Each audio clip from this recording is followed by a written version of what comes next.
कई लोग कहते हैं कि हमें गुस्सा बहुत आता है।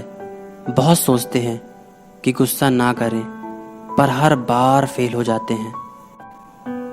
क्रोध को ना उम्र की मर्यादा है, ना ज्ञान की। कब, कहाँ और किस कारण से क्रोध पैदा हो जाए, ये कोई नहीं जानता। और जब क्रोध जन्म लेता है ना, तो तुरंत ही विचार करने की शक्ति खो जाती है। बुद्धि पर अंधकार छा जाता है। वर्षों के संबंध पल भर में टूट जाते हैं। हम हर बार सोचते हैं, कस्में खाते हैं, प्रण लेते हैं कि अब गुस्सा नहीं करेंगे, पर फिर भी हम अपने क्रोध पर काबू नहीं कर पाते। एक बात हमेशा याद रखना, क्रोध करके, गुस्सा करके आपको कभी भी खुशी नहीं मिलेगी। बल्कि जो भी शब्द आप क्रोध में आकर कह जाते हैं, हो सकता है कि आपको उसकी माफी मिल जाए, पर लोग उन शब्दों को कभी नहीं भूलते। तो याद रखना, जो भी शब्द आप क्रोध में आकर कहेंगे, उन शब्दों का सामना आपको जिंदगी भर करना पड़ेगा। कई लोग कहते हैं कि हमको गुस्सा आता नहीं है, बल्कि लोग हमें गुस्सा दिला देते हैं।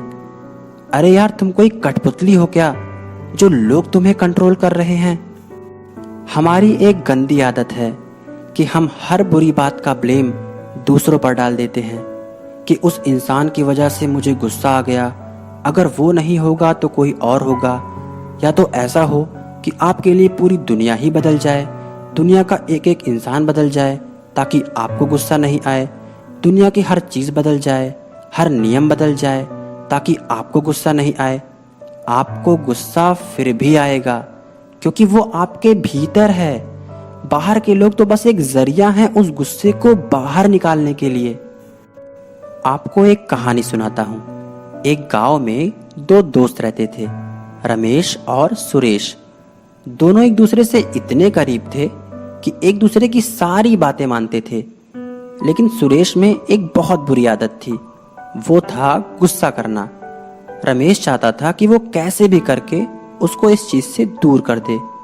तो एक दिन रमेश ने सुरेश से कहा कि देख, अब से तेरे को जब भी गुस्सा आएगा ना, तो तू अपनी सारी एनर्जी इस बंजर जमीन को खोदने में लगा दियो। अब सुरेश उसका अच्छा दोस्त था, उसको ना कैसे कह दे। तो सुरेश ने उसकी बात मान ली। तो अब जब भी सुरेश को गुस्सा आए तो वो वहां पे मिट्टी को खोदने लग जाता था। बहुत दिनों तक ऐसा चलता रहा, लेकिन सुरेश के स्वभाव में कोई परिवर्तन नहीं आया। वो जैसे पहले गुस्सा करता था, वैसे वो अभी भी करता था।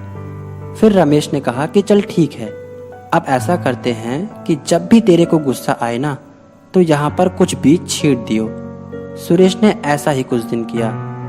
देखते ही देखते वहाँ पेड़, पौधे, फल, ये सब उगने लग गए और अब सुरेश को बड़ा अच्छा लगने लग गया।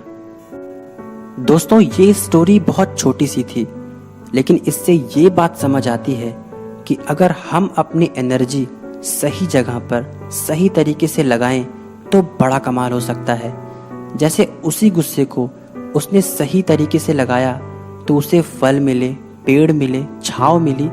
तो कहीं ना कहीं हमें भी अपनी एनर्जी सही तरीके से सही जगह पर लगाना बहुत ज़रूरी है।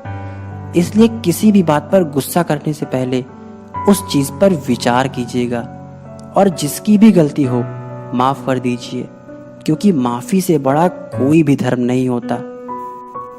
बिना कुछ कहे हंसकर माफ़ कर देना, ये भी एक सबसे बड़ी सज़ा है। अभी तो बदलाव का समय है।